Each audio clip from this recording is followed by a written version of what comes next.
Ah, e ganhou. Minha bolsa, ela é clara.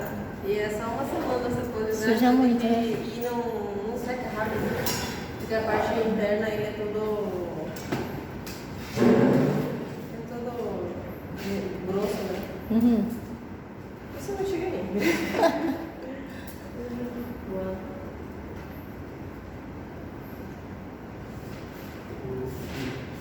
Alberto, Alex, Aline, Carmen, Presente. César, Cristian, Presente. Giovanni, Presente. Isabelle, Reidane, José Rivaldo, Joyce, Laila, Luiz Felipe, Monique, Presente. Núbia, Silvia, Verônica, Vitória e Ícaro. Carina no final. Eles eram estudantes. Eles eram estudantes aqui? Ícaro. Eu aqui na fronteira. É porque trocou de novo a nossa. Lugar de novo ainda não botaram, né? Sí, no, todavía no. Pero dice que esta semana que viene va a trocar. Parece que foi morreram 4 estudantes mais ou menos. Foi 4. Se quiser Quando será que sai se segunda vai ser feriado ou não, doutor? Geralmente uns quantos dias antes? Tiene que ser. Esta semana por ahí ya van a avisar. Acho que não tá gelando o ar não, doutor. Es que están tendo tanto bolo com esse tema que. Ano passado mataram um deputado aqui daqui, né? Tendo tanto bolo, tanta informação acerca desse, e que nem vem no negócio do feriado ali. Tá complicando até o presidente. Então, a gente falou que a Secretaria de Turismo já lançou uma nota que mudou, só que precisa, parece que, da aprovação. Aprovação. E agora eles estão tendo Tudo dentro das normas. El año pasado se le mató uno de los diputados e agora saiu, vazou todas as informações do celular dele. Todo dia está tendo uma nova mensagem, está tendo até problema com o juiz e tal, porque é que antigamente para você entrar, por exemplo, a gente se formou, aí para você entrar na parte do posto, no hospital, você fazia um concurso, né? Aí depois começaram até as quadriárias. E os políticos colocavam tudo muito para colocar. Não teve mais quase essa coisa de prova nem nada disso. E agora vem à tona tudo isso. Buenas tardes. ¿Cómo están? ¿Todo bien? Sí. Bueno, vimos la clase pasada sobre lo que sería la unidad funcional del sistema nervioso, que es la neurona. Hablamos que hay dos tipos de sinapsis, la eléctrica y la química. Vimos que entre la eléctrica y la química, una de las diferencias son que la química va a necesitar de calcio, por ejemplo, va a necesitar que se despolarice esa membrana, que entre calcio, para que se esté secretando lo que serían los neurotransmisores. Por esa causa es que las sinapsis químicas, ellas van a ser más lentas, porque necesitan de esa despolarización de la membrana para liberar los neurotransmisores. Ya la sinapsis eléctrica, como él va a estar juntándose anchamente o va a estar juntándose con lo que sería la otra neurona, la pre y la post, van a estar juntándose, van a estar encajando sus canales receptores, entonces va a ser más rápido para pasar la información.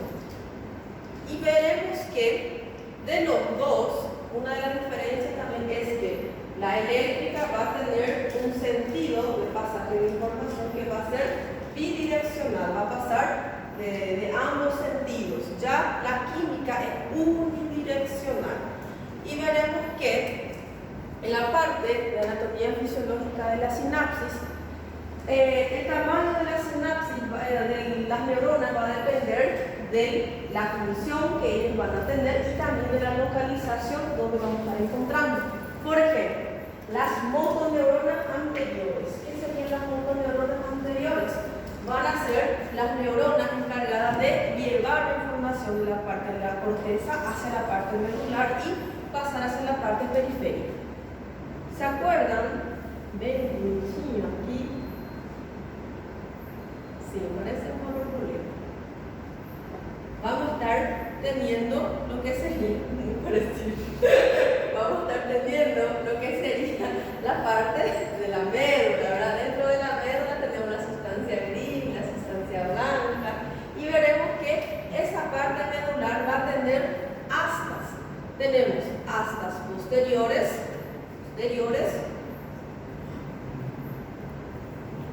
y tenemos también las astas anteriores. Las astas anteriores van a estar reciben información de la corteza motora.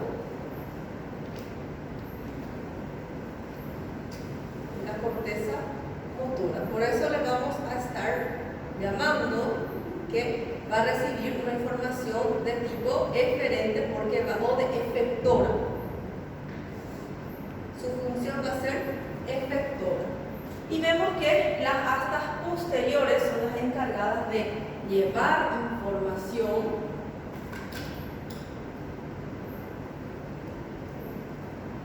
de la parte periférica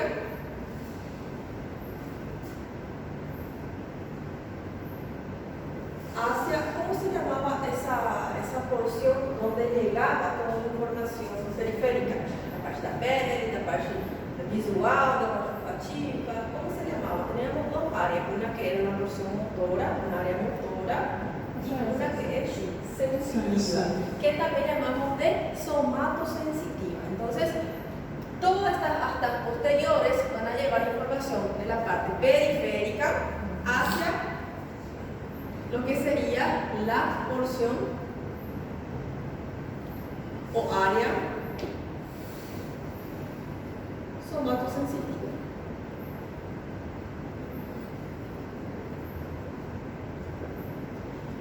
Entonces, podemos ver que esta parte posterior entonces lleva información a través de la médula hacia la parte de lo que sería la porción somatosensitiva. Y después toda esa información, si yo necesito de una respuesta, entonces va a estimular la parte o el área motora, y toda la información que sale de la corteza motora va a estar descendiendo y saliendo hacia la parte de las astas anteriores. Esas motoneuronas anteriores que vamos a estar encontrando en esta porción, entonces van a tener características especiales, digamos así, porque estas neuronas van a ser con soma más aumentado, va a tener el axón más largo y también va a tener más terminaciones o más dendritas. Entonces podemos ver que una de las características va a ser esa. Después tenemos otras neuronas, por ejemplo las que vamos a estar encontrando en la parte de la corteza. Esas neuronas van a tener el soma más pequeño, va a tener el axón también más curto, porque si va a llevar información en una parte, en una área de miles de centímetros, digamos así, ¿para qué va a necesitar un soma para qué necesita un soma, para qué necesita un axón tan largo? Entonces, esa va a ser una de las diferencias de la parte anatómica y fisiológica de lo que serían las neuronas. Las motoneuronas anteriores van a ser más grandes, van a tener el soma más grande, porque ellos van a estar presentes en la parte medular, en la parte de la porción del asta anterior de la médula. Entonces van a estar teniendo un recorrido más grande para estar recibiendo y pasando toda esa información hacia la parte periférica, para efectuar lo que es el estímulo. ¿Entendieron? Entonces, en histología seguramente vieron que hay distintos tipos de neuronas. Tenemos las neuronas que son parecidas, algunos que son bien parecidos, parecen un arborísimo. Só tiene un soma y só tiene una cabeza llena de dendritas. Las otras tienen el soma más largo, el otro tienen, por ejemplo, parece un ojito ahí en el medio, acá hay un soma, acá también. Entonces, por eso, cada una de esos axones, de esas neuronas, van a tener funciones especiales, por eso tienen características también especiales, porque si esa motoneurona tiver o axón bien curto y también el soma bien pequeño, entonces voy a necesitar miles y miles de motoneuronas para llegar hacia la parte central del sistema nervioso. Entonces, como va a tener un recorrido más grande, entonces es más fácil que tenga también un axón más largo para realizar toda esa función. Veremos que en la parte, entonces veremos que las motoneuronas van a ser, a diferencia de las motoneuronas, van a presentar soma celular más grande, van a presentar una longitud, tamaño, número de dendritas que van a ser mucho mayores también y más dendritas. Vamos a ver que la longitud y el tamaño del axón va a estar más grande y también sus terminales presinápticos van a ser diferentes de las otras. Entonces van a tener características especiales de acuerdo a la función que va a estar desarrollando en la parte del sistema nervioso. Veremos que esos terminales presinápticos, también llamados de piecitos, entonces van a ser lo que van a estar enviando, digamos así, todos los neurotransmisores que van a estar presentando en esas vesículas. Entonces, esos terminales presinápticos van a estar teniendo lo que sería una membrana. Y esa membrana, en esa membrana veremos que vamos a estar encontrando las vesículas ya preparadas, solamente esperando el ok de quién. ¿Cuál es el ion que va a estar? Calcio. El calcio, exactamente. Entonces, cuando entra calcio, entonces vamos a ver que va a estar activando lo que serían estas vesículas y hace con que las vesículas lleguen a la membrana, si no llegó todavía a la membrana, que llegue a la membrana, abra esa vesícula y esté secretando lo que serían los neurotransmisores hacia la parte de la hendidura sináptica. Veremos que cuanto más cantidad de calcio llegue, mayor va a ser la liberación de neurotransmisores, porque va a ser de tipo dependiente. Entonces, cuando más calcio llega, cuando más calcio entra, más vesículas van a estar abriéndose en esa parte de la membrana y va a estar liberando los neurotransmisores. También vamos a estar viendo que una vez que estén liberando lo que serían los neurotransmisores, tenemos lo que sería, ¿cómo sería llamado esa zona donde hay solamente un espacio entre una neurona y otra? Hendidura sináptica. Después tenemos lo que sería la neurona postsináptica. Ya sucedió la sinapsis y voy a estar encontrando lo que sería la neurona postsináptica. En esta neurona postsináptica veremos que vamos a estar encontrando lo que serían unos canales. Estos canales son conocidos como canales ionotrópicos o también llamados de receptores neuronales, receptores proteínicos para los neurotransmisores. Entonces, una vez que salen estos neurotransmisores en la hendidura sináptica, tienen que llegar hasta lo que serían los receptores para que puedan estar ingresando dentro de lo que sería la neurona. Vemos también, entonces vamos a tener dos tipos de canales, los canales ionotrópicos y los canales metabotrópicos. Estos canales metabotrópicos son un poquito más complejos porque una vez que llegue los neurotransmisores, una vez que se encajen, no es que solamente va a abrir y ya está, sino que estos metabotrópicos necesitan de una proteína que tiene que estar activando para que esas compuertas se puedan abrir. ¿Cómo se llama la proteína?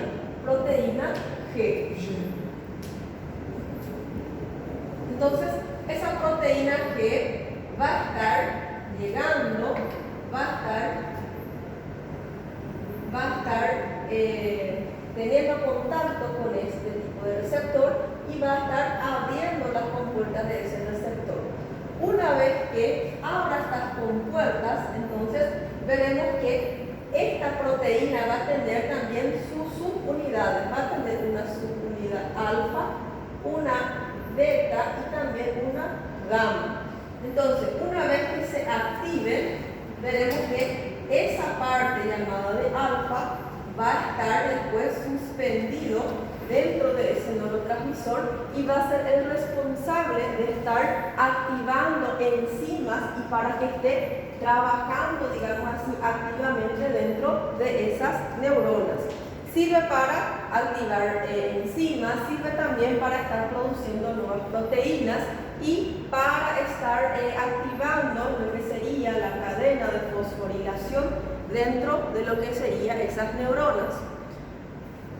Acá podemos ver todo mi dibujo maravilloso que he explicado, podemos ver ahí. Entonces, Gaiton y es actual.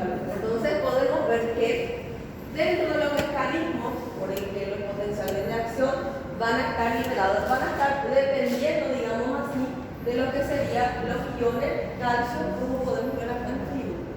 Entonces, cuando entra calcio, va a estar activando estas vesículas, los lleva hacia la parte de la membrana presináptica para estar liberando los neurotransmisores. Esos neurotransmisores salen a la parte de la hendidura y después van a estar juntándose a lo que sería a los receptores. Veremos que acá, por ejemplo, son los receptores de tipo ionotrópico, hay otro más completo. Entonces, esta membrana de la porción final de lo que sería el terminal axónico, digamos así, va a ser llamado de membrana presináptica y veremos que va a tener también una gran abundancia, van a tener gran número, digamos así, de dependientes de voltaje para lo que sería va a estar esperando mucho calcio, va a tener muchas entradas de calcio para que, como les dije, cuando más calcio entre, mayor va a ser la liberación de esos neurotransmisores. Y veremos que el potencial de acción, cuando sucede la despolarización, entonces se abren las compuertas que van a estar permitiendo que entre el calcio y, como les dije, cuando más calcio entra, mayor va a ser la cantidad de neurotransmisores que van a ser despejados, van a ser secretados en esa hendidura sináptica. Nesses receptores ionotrópicos, eles não precisam de proteína. São chamadas de proteínas. Essa proteína G. Essa que a senhora falou. Essa aqui é a proteína G, essa aqui a gente vai ver. Todos esos son canales proteínicos, que son proteínas que van a formar esos canales. Y este de acá, podemos ver que es un poco más complejo, ¿verdad? Tá, então no caso só esse aí, que os a proteína adesivos G. Esa aquí, por eso es solamente el receptor ionotrópico, solamente recibe y prácticamente va a estar pasando. Ya este de acá, para que se active, una vez que llega a los transmisores, no es quien só vai abrir. Só que ele precisa dessa outra proteína, a proteína G, para estar ativando as comportas, para ele abrir e para que essa proteína G faça todo o seu trabalho dentro de las neuronas. Doutora, os neurotransmissores são o quê? São cálcios ou são proteínas? Esos neurotransmisores son lo que sería, son como si fuera, en vez del otro que es electricidad, van a ser, por ejemplo, el glutamato, la acetilcolina y todo eso, que van a servir para estar. Vamos a ver después que van a existir, digamos así, tipos de neurotransmisores. Algunos van a estar excitando y otros van a estar inhibiendo. Por ejemplo, los pacientes, no sé si ya vieron los pacientes que tienen convulsiones. Los pacientes que tienen convulsiones es porque está entrando mucho calcio, se libera lo que serían muchos neurotransmisores de tipo excitatorio. Va a pasar, si es excitatorio, entonces va a estar estimulando demasiado las células nerviosas, las neuronas, ¿verdad? Entonces, si no hay los inhibidores, entonces va a estar solo estimulando, estimulando. ¿Qué pasa si yo estimulo demasiado? Empieza a presentar movimientos involuntarios, como por ejemplo el paciente con convulsiones. Y cuando veamos la parte de tétano, veremos que es una enfermedad bacteriana que va a estar produciendo un bloqueo neuromuscular. Entonces, la toxina del tétano va a estar actuando en estas zonas y va a estar evitando que estos neurotransmisores lleguen a estos receptores. Si yo estoy bloqueando su pasaje, entonces voy a estar inhibiendo totalmente. Y si inhibo, entonces el paciente va a presentar lo que serían, lo que se conoce en la parte de tétano. No sé si usted ya vino. El paciente va a tener como si fuera encurvamiento, el paciente tiene rigidez porque solamente se está inhibiendo, porque se está bloqueando, no está dejando que se excite la parte nerviosa. Entonces veremos que los neurotransmisores son entonces responsables de estar realizando la excitación o inhibición, hasta para el movimiento, hasta para cualquier tipo, digamos así, de estímulo de la parte externa. Por eso es que muchas veces algo dicen, no estoy estudiando, no está dando centro, puedo tomar, por ejemplo, un medicamento que active la parte neuronal, entonces va a estar trabajando en esta zona. Probablemente ese medicamento va a tener mayor cantidad de calcio y también va a estar ayudando para dar origen a los neurotransmisores. Son transmisores neuronales, formados por proteínas también. Y después veremos que, como vimos, tenemos lo que sería la membrana presináptica, donde va a estar saliendo, digamos así, lo que serían los neurotransmisores, y en la membrana postsináptica voy a estar encontrando lo que serían estos receptores. Vemos que esos receptores van a tener una porción externa que va a estar mirando hacia afuera, hacia la parte externa, y veremos que hay una porción interna que va a estar dentro de esa porción neuronal. Entonces, esta porción externa primero es el que tiene contacto con el neurotransmisor. Una vez que el neurotransmisor va pasando dentro de lo que sería ese canal, entonces pasa de la parte externa. Cuando pasa a la parte interna, entonces el neurotransmisor tiene ese contacto interno, digamos así, para pasar. Es como si fuera un pasaje, como si fuera una puerta, digamos así. Y después, dentro de esos receptores, veremos que encontraremos los dos elementos importantes que va a ser hacia la parte, una porción externa y una porción que va a ser interna. Esas serían prácticamente las dos partes de esa proteína receptora que vamos a estar encontrando en lo que sería la membrana postsináptica. Y la función de esa proteína receptora es recibir lo que serían los neurotransmisores o, tipo en los casos de algunas veces, las hormonas que van a estar pasando dentro de la parte celular. Vemos que, entonces, para que suceda esa activación de los receptores, vamos a estar teniendo lo que serían los canales iónicos postsinápticos. Y veremos que esos canales, como les había comentado, tenemos los receptores o los canales ionotrópicos que van a ser esto de acá, que van a ser más simples, y vamos a tener los metabotrópicos que van a ser unos más complejos. Y veremos que los canales iónicos entonces van a recibir el nombre de ionotrópicos, y vemos que este receptor metabotrópico también podemos estar llamando del segundo mensajero o receptor de tipo segundo mensajero. Vemos que estos segundos mensajeros pueden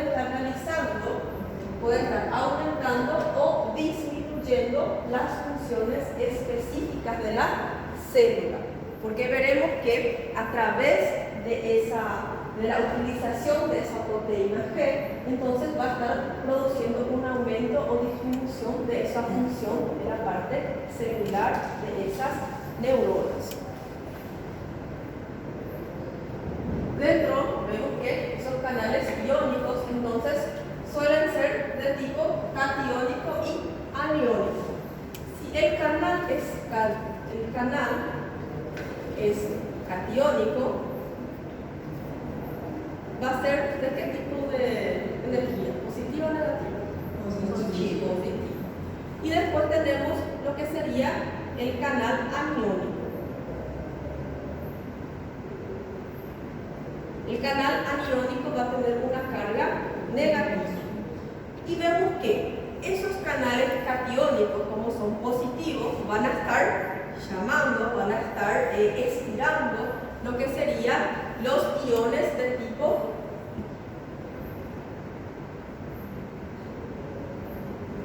que van a tener carga negativa. Y esos aniónicos, como son negativos, entonces van a llamar lo que es positivo.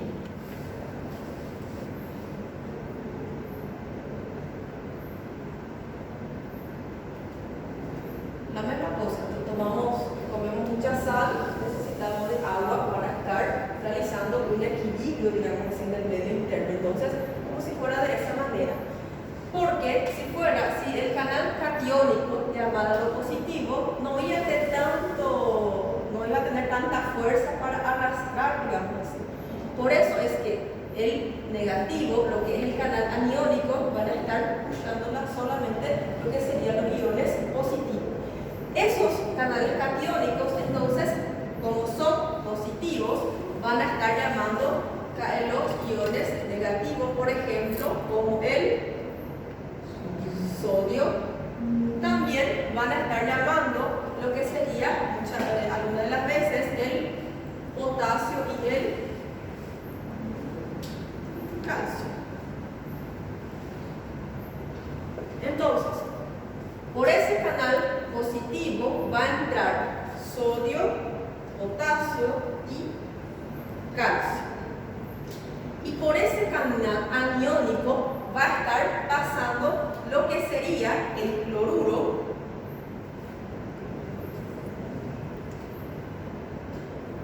y unas pequeñas porciones o minúsculas porciones de otros tipos de aniones también que vamos a estar viendo más adelante. Entonces, una vez que este positivo, el canal catiónico, empiecen a estirar el sodio, el potasio, especialmente este sodio, entonces va a estar hidratando a ese sodio y haciendo con que se aumente de tamaño y que no haya lugar para el cloruro. Entonces, una vez que haya un estiramiento o una vez que yo tenga sodio en el interior, ese sodio se va a estar agrandando, va a estar agrandando y evita que en el medio haya lo que sería el cloro, que va a ser un ion positivo. Pero si yo necesito de un medio más positivo, entonces yo llamo al cloruro y va a estar realizando su función, pero el cloro no consigue sacar el sodio porque el sodio ya ficou grande y no consegue más salir por ese canal. Entonces, una vez que este de acá se quede hidratado, una vez que el sodio se hidrata y queda grande, yo no le tipo el cloruro ya no consigue sacarle de ese interior. Ya el sodio puede evitar que entre el cloro porque es pequeño. Entonces, si otro es más grande, entonces él puede evitar que otro esté en el mismo medio. Este sucede en la parte de cuando entra lo que sería esos iones dentro de lo que sería la parte neuronal.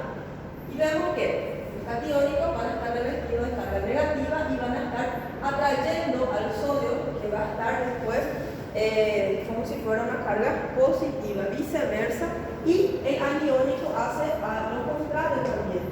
Y vamos a ver que una vez que atraviesa el lado opuesto, lo que sería esos sodios, y cuando se queda hidratado, va a ser casi imposible para que entre el cloro, evita que entre el cloro. Pero si en ese medio yo necesito de cloro, yo le dejo entrar al cloro, pero ese sodio no consigue salir, es más difícil porque él va a tener un peso mayor y no va a conseguir salir, digamos así, por los pequeños receptores. Acá podemos ver lo que le estaba dibujando acá, lo que serían las proteínas G. Entonces, en este tipo de lo que sería el segundo mensajero, ¿puedo borrar todo? Sí.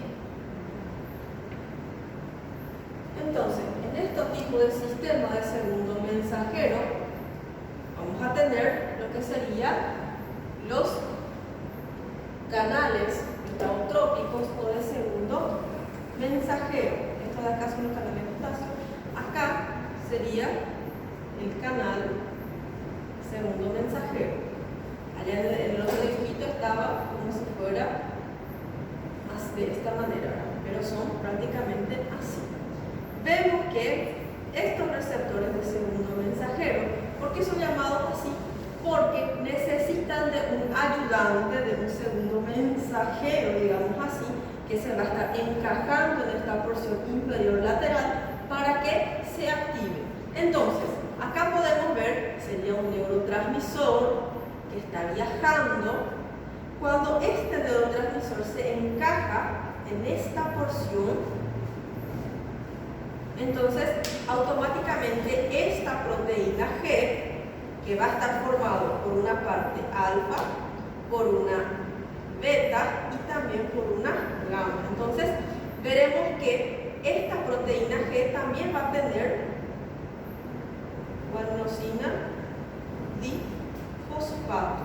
Entonces veremos que una vez que esta proteína G vea que se le avisó que un neurotransmisor se encajó en la porción superior de ese receptor, entonces esta proteína G se va a estar encajando en esta porción inferior de lo que sería el segundo mensajero. Entonces acá podemos ver, cuando se encaja en esta porción, va a estar dejando que ese neurotransmisor entre y también va a hacer lo siguiente.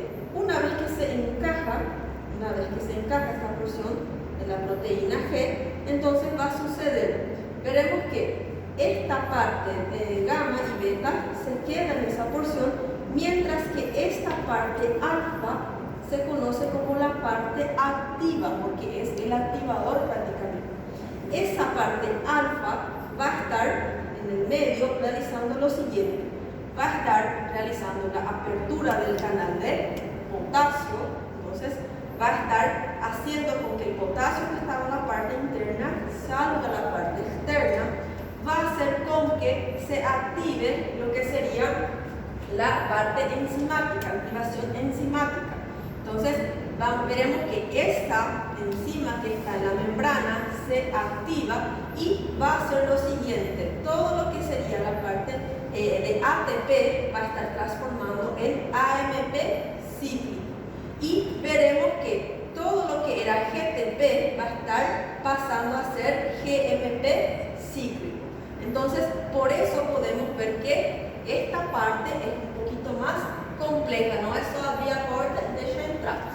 Vemos que otra de las funciones de esa proteína es de la parte alfa, que es la parte activa, al abrir el canal de potasio, al hacer la activación enzimática, va a estar activando una o más de lo que sería la parte enzimática intracelular y también va a estar activando la transcripción en la parte también interna de esas células. Entonces, por eso es un poquito más complejo este segundo receptor, que es llamado también como segundo mensajero. El segundo mensajero necesita de la proteína G. Sin la proteína G no consigue estar funcionando. Y todo esto, cuando se activa esa proteína G en lo que sería el receptor, entonces veremos que la parte gamma y la parte beta se queda ahí y la parte alfa se va otra vez de forma activa para activar la apertura de canal para que salga potasio, va a estar activando la enzima para que suceda lo que sería todo lo que es ATP va a ir a AMP cíclico. GTP va a ser GMP cíclico. Va a estar activando las enzimas 1 o más enzimas intracelulares y va a estar activando la transcripción en lo que sería la parte estructural. Entonces, por eso es que existe este otro tipo de receptor, lo que sería el segundo mensajero. ¿Una pregunta? Esa parte también, en esta parte, por ejemplo, está bien resumido. Como les dije, tenemos lo que serían los receptores, que van a ser los receptores excitadores y los receptores también inhibidores de la membrana postsináptica. Cuando hablamos de excitación, entonces va a estar estimulando esa célula. Pero si hablamos de inhibición, va a estar evitando que funcione. ¿Están entendiendo de verdad? ¿Alguna duda? Están todos quietitos. Entonces, cuando hablamos de excitación, va a ser cuando estimula lo que sería la parte celular, la parte de estimulación de información para pasar, digamos, que sería más rápido esa información. En esa excitación va a suceder apertura de los canales de sodio para que dejen entrar grandes cantidades eléctricas positivas, porque lo positivo va a estar produciendo una excitación.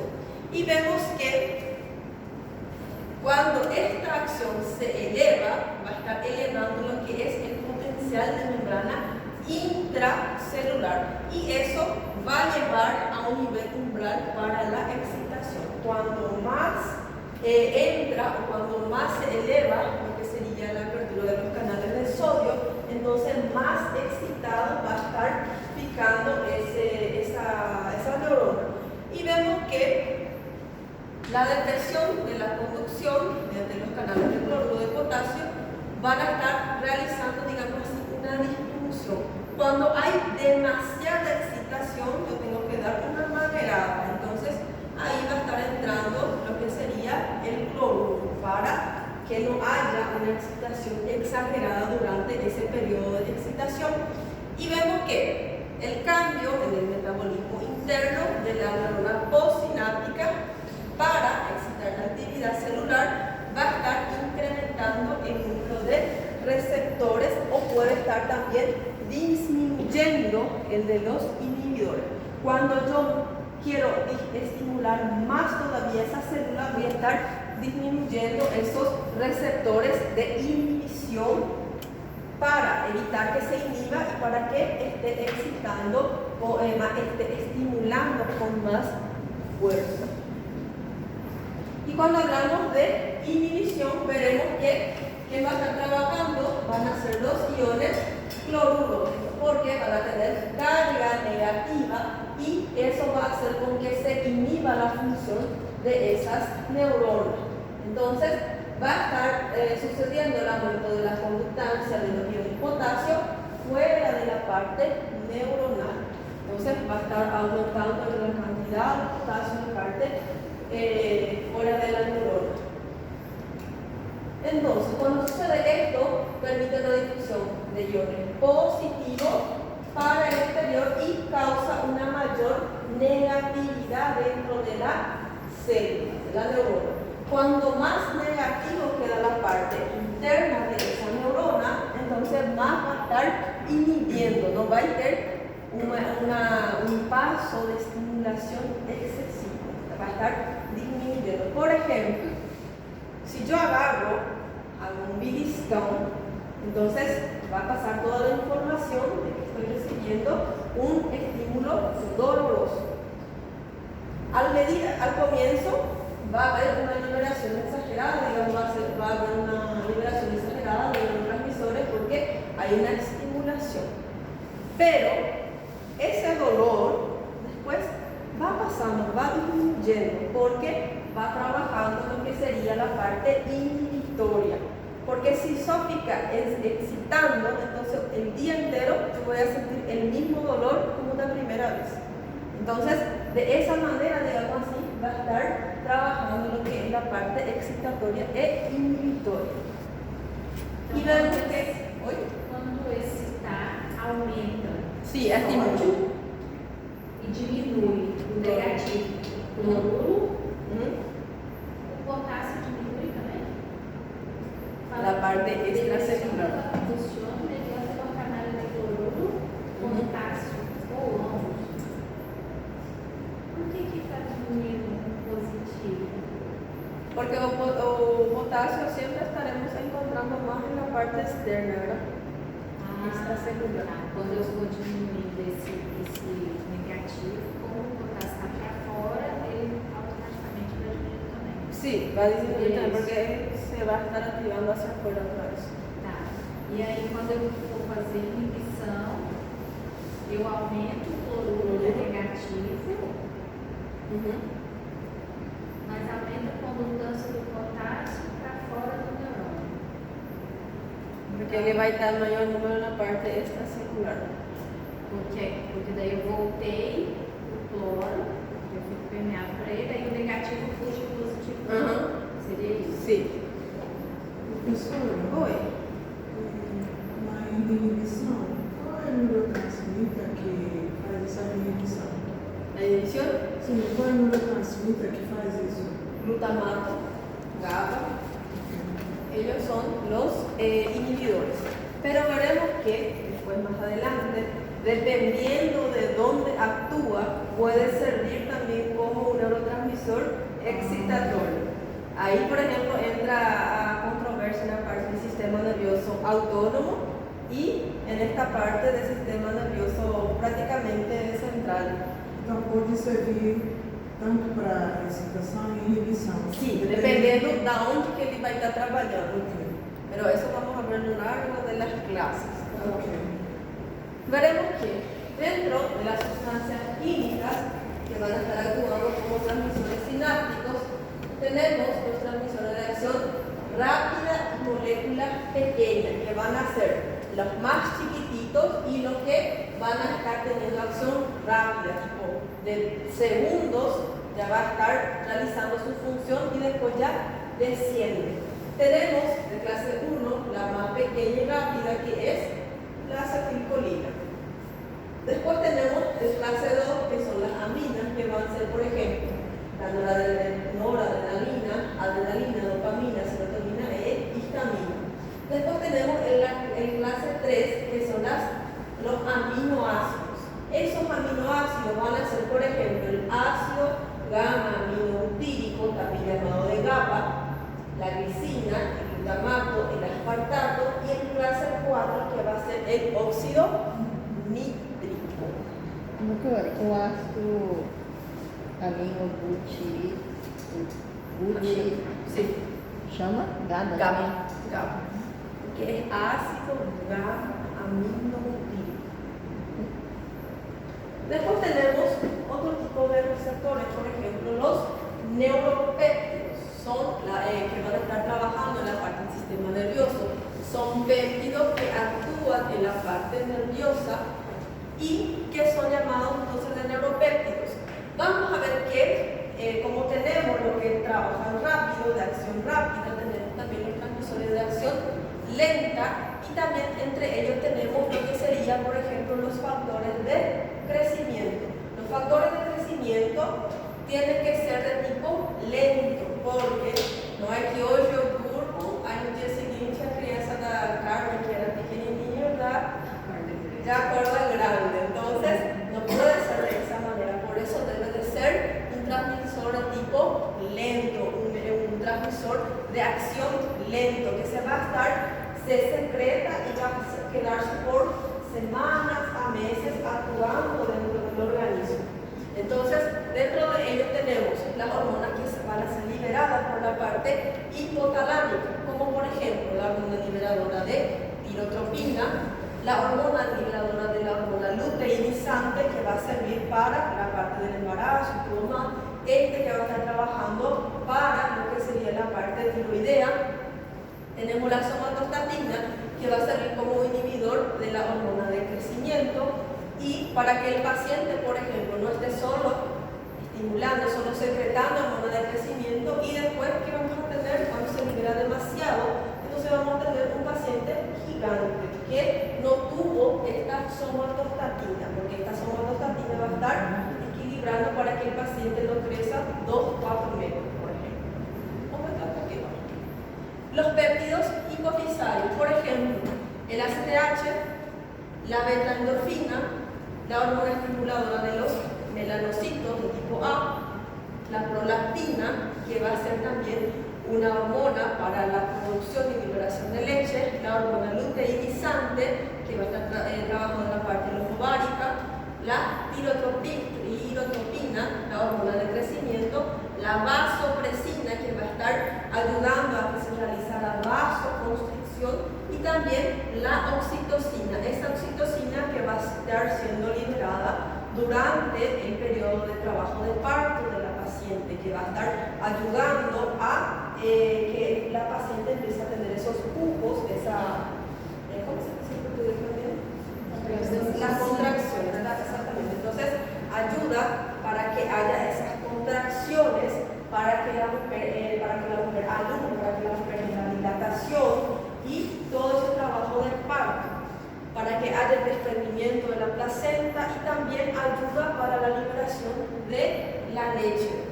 Y después tenemos los péptidos que actúan sobre el intestino y el encéfalo: la leucina, encefalina, la metionina, encefalina, la sustancia P, la gastrina, la colecistocinina. Todo esto van a estar trabajando en la parte, por ejemplo, en la parte de biliar, en la parte del estómago, toda la liberación, para que haya un buen trabajo en la parte gastrointestinal, el polipéptido intestinal vasoactivo, el factor de crecimiento nervioso, y también el factor de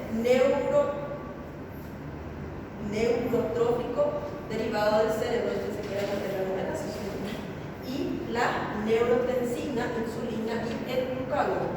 Después tenemos también algunas otras que van a estar siendo secretadas en la parte, o van a ser originadas de otros tejidos. Por ejemplo, la angiotensina 2, que va a estar siendo uno de los más importantes para estar evitando la hipertensión, por ejemplo, en los pacientes, evitar que esa angiotensina se convierta. Entonces, eso es lo que hacen el captopril, todo eso, van a estar evitando que esa angiotensina se convierta, para que así evite que el paciente tenga una hipertensión. La bradicinina, que va a estar siendo también uno de los que son procedentes en los órganos, por ejemplo, en los vasos sanguíneos, la carnosina, el péptido del sueño, y la calcitonina.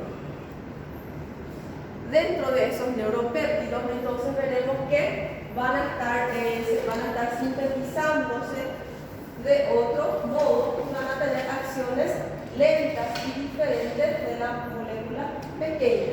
Veremos que esos neuropéptidos no se sintetizan en el citoplasma de los terminales presinápticos, se forman en los ribosomas del soma neuronal, y veremos también que esa proteína, que se conoce como la proteína formadora del neuropéptido, va a estar sufriendo un proceso enzimático que va a estar haciendo esos pequeños fragmentos de proteína. Entonces va a estar dando origen a lo que sería a los neuropéptidos.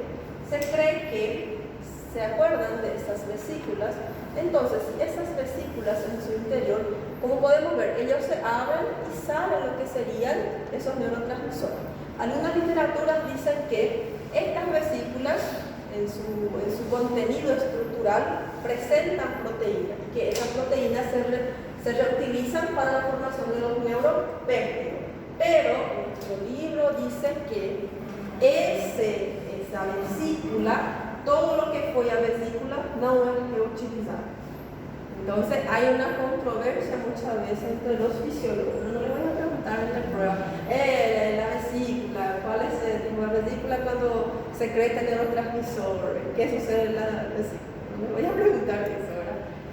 Pero para que tengan, para que sepan, ¿verdad? Y vemos que ese aparato de Golgi va a estar introduciendo el neuropéptido dentro de lo que serían esas vesículas, y vamos a ver que después, cuando ese aparato de Golgi mete todo ese neuropéptido dentro de las vesículas, va a estar tirándose la parte citoplasmática. Vemos que se va a estar transportando por el axón en lo que sería la parte terminal de la fibra, y después van a estar, esas vesículas van a estar sufriendo una autólisis, que va a ser su muerte programada, digamos, y va a estar perdiendo, va a estar abriéndose, y ellos van a estar, por eso se conoce como autólisis, se va a estar guisando el proto, se va a suicidar, digamos, ¿verdad? Entonces, cuando sucede esa autólisis, va a estar llevando toda esa parte de neurotransmisores hacia la parte externa de la hendidura sináptica, y veremos que otra característica bien importante de esos neuropéptidos va a ser acciones mucho más duraderas, por más tiempo. Por eso es que cuando nosotros estudiamos día a día, estamos estudiando, y va a estar todo ese recuerdo se queda por un tiempo. Mas sempre não lembro na hora da prova. Sempre justo na hora da prova não vem, mas depois você sai da prova, mas como que eu fui marcar isso? Era esto. Y esta sería toda la carga, digamos así, en lo que sería la sinapsis eléctrica, entonces los fenómenos eléctricos, la sinapsis eléctrica y química, digamos así. Veremos que los fenómenos eléctricos durante esta excitación van a ser esto, todo lo que sería el calcio, el sodio que está afuera, por ejemplo, de 142 miliequivalentes por litro. Veremos que dentro de esta célula voy a estar encontrando 14 miliequivalentes por litro. Y vemos que el potasio en la parte externa va a tener un valor de 4.5 miliequivalentes por litro. Dentro de la célula va a estar más aumentado, va a ser de 120 miliequivalentes. Y vemos que el cloruro es de 107 en la parte externa y 8 miliequivalentes en la parte externa. Entonces, todo esto se intercambia cuando vamos a tener excitación e inhibición. Si es excitación, ¿quién va a entrar más? ¿Quién va a entrar para atrapalhar si es excitación?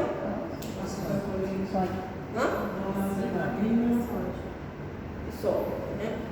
Y los que van a estar sirviendo como los inhibidores, prácticamente la que tiene su carga que no inhibición, va a ser el cloruro.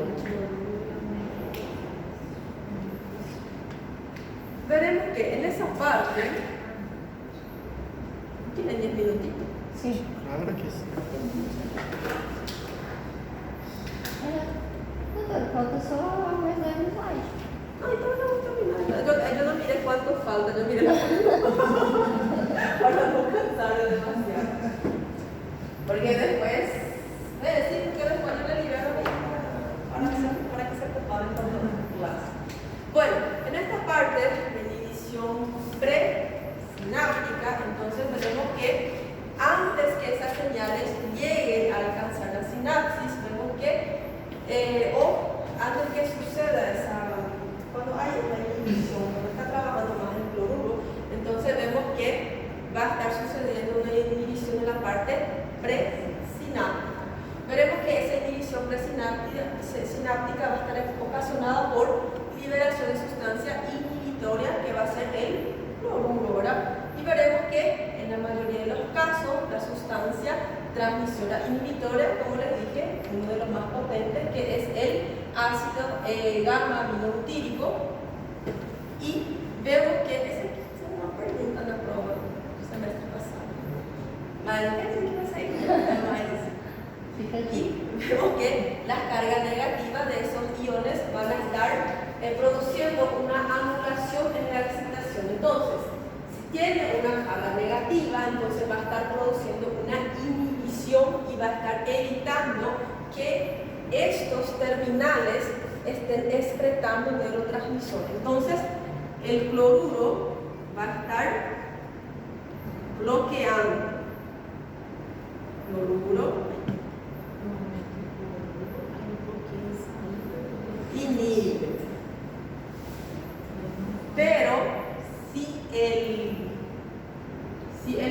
sodio viene, entonces vamos a tener varios que van a estar saliendo.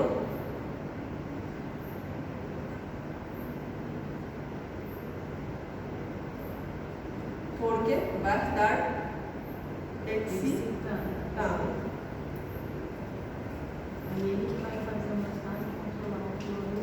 Ahí, por ejemplo, es muy bueno que, ¿por qué nos quedamos en esto? Porque cuando vean farmacología, no vamos a ver unos pacientes diseñados como diseñan. Entonces, van a ser más tipo, tal medicamento actúa en la parte pre o postsináptica, va a realizar inhibición de excitación. Entonces, para que sepan bien, el sodio, cloro, que inhibe, que va a estar excitando. Y vemos que la inhibición presináptica ocurre de muchas formas, de muchas de las vías van a ser sensitivas del sistema nervioso. Porque la parte motora prácticamente siempre es más excitadora, porque para mí levantar, comenzar, pero, por ejemplo, para que yo me levante y comience a caminar, yo voy a hacer trabajar a los músculos anteriores y posteriores. Los anteriores van a estar siendo excitados y los posteriores van a estar siendo inhibidos. Porque si yo estoy caminando y si yo anulo, yo inhibo los anteriores, entonces no voy a conseguir ir a frente. Y si yo excito los dos, entonces, ¿cómo es que voy a andar? Porque el músculo anterior va a querer ir para la frente y el posterior va a tener también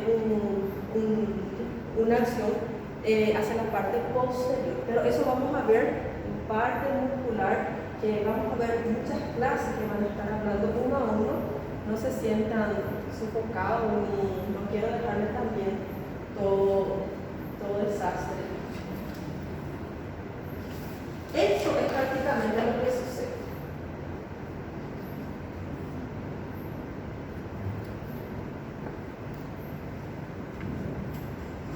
¿Qué tipo de sinapsis? ¿Qué tipo de sinapsis?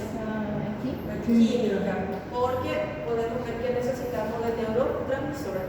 Solamente faltó un pequeño detalle. Podía haber un canalcito de cáncer que ayude para hacer todo ese trabajo. Y algunas de las características especiales. Cuando hablamos de características especiales es cuando ya hay una afectación en el buen sentido de esa sinapsis. Cuando hay un caso especial es porque ya hay no está ocurriendo de forma natural. En el caso, puede ser que suceda fatiga de la transmisión sináptica. Fatiga va a ser una neurona perezosa. Mas o que é por causa da muita excitação que fica cansada de... Sí, sería también en esos casos, pero a veces puede ser por eso, por una causa fisiológica, o algunas las veces porque nunca lo estuvo trabajando, entonces perdió, digamos así, ese foco de trabajar. Después tenemos efecto de la acidosis o de la alcalosis sobre la transmisión sináptica. Cuando el pH, por ejemplo, digamos así, hay una pequeña afectación, entonces eso también va a llevar a una alteración para el paso normal de esos neurotransmisores. Efecto de la hipoxia sobre la transmisión sináptica, cuando el paciente, por ejemplo, tuvo una disminución de oxígeno en la parte circulatoria, todo eso va a llevar o va a estar conllevando. Por ejemplo, si el paciente tuvo una disminución de oxígeno, o si el paciente desmayó, si él se desmaya, después se despierta, si você perguntar para a voada, ele não vai responder nem se ele souber. Nem se você perguntar quem excita, quem inhibe, no va a responder así de entrada porque va a estar primero programando todo para luego volver a la normalidad. Porque sufrió un proceso de queda en la parte neurológica. Entonces, en el caso que si el paciente tuvo una disminución de oxígeno, tuvo una hipoxia, entonces va a haber una afectación en la parte sináptica. Como les dije, el paciente se desmayó, le levantaba al paciente y le preguntaba, sodio excita o inhibe la parte neuronal. No te vas a responder porque, ¿verdad? Va a estar calculando todo. Después, efecto de los fármacos sobre la transmisión sináptica. Especialmente, pero en el caso de los pacientes que tienen convulsiones, por ejemplo, ellos sí o sí tienen que tener ese tratamiento para evitar otros cuadros de convulsión. Entonces, el efecto, digamos así, el paciente que tiene convulsión tiene una liberación de neurotransmisores de forma excesiva, está excesivamente trabajando, está estimulante, está súper excitatorio. Cuando yo le doy el medicamento va a ser de tipo, puede ser de tipo, va a estar anulando los receptores excitadores, va a estar fechando esa porción para evitar que neurotransmisores estén saliendo, o puede ser que esté trabajando en la entrada de calcio, disminuye la cantidad de calcio para que se evite esa neurotransmisión exagerada. Y vemos que después retraso sináptico, cuando hay cuando pasa más segundo de lo normal para que se pase la información de una neurona a otra, cuando se tarda, se lentifica. Y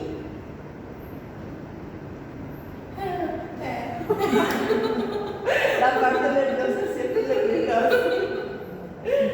Pero lo puedo despacito. O retraso sináptico é quando ele retarda. Sí, retarda. Puede ser por un medicamento, puede ser por alguna lesión, en el caso de los pacientes que tuvieron, por ejemplo, accidente, traumatismo. Não, mas quando ele retarda o recebimento.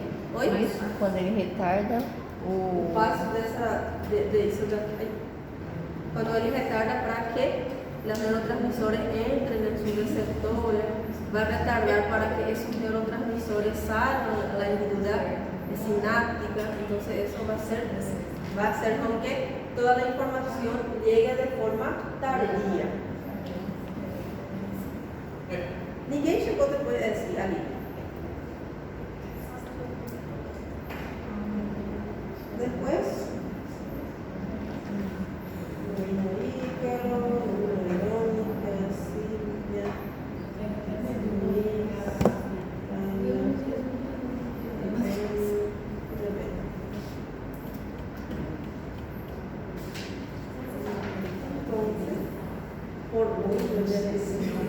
voy a estar postando la clase para mi viernes. Voy a ver si posto ya hoy o amanhã, ¿ok? Para que te vaya leyendo. Mira que soy bonita, ¿sabes? Já não assustava, podia, né? Já vamos lendo agora, né? Porque algunos docentes dicen, no, yo ya pasé el cronograma, entonces ellos ya tienen que venir estudiados. Porque ahora lo paso só depois que eu terminar o slide. E eu não sei o que passa. Quando eu tinha uma professora que não passava slide, tirava todas as fotos da aula dela, chegava em casa, fazia a resumo da aula dela, depois fazia o livro, o sea, del libro, leía todo y después hacía uno resumen. Pero después no final no usaba el libro. Não, nada. Yo usaba hay un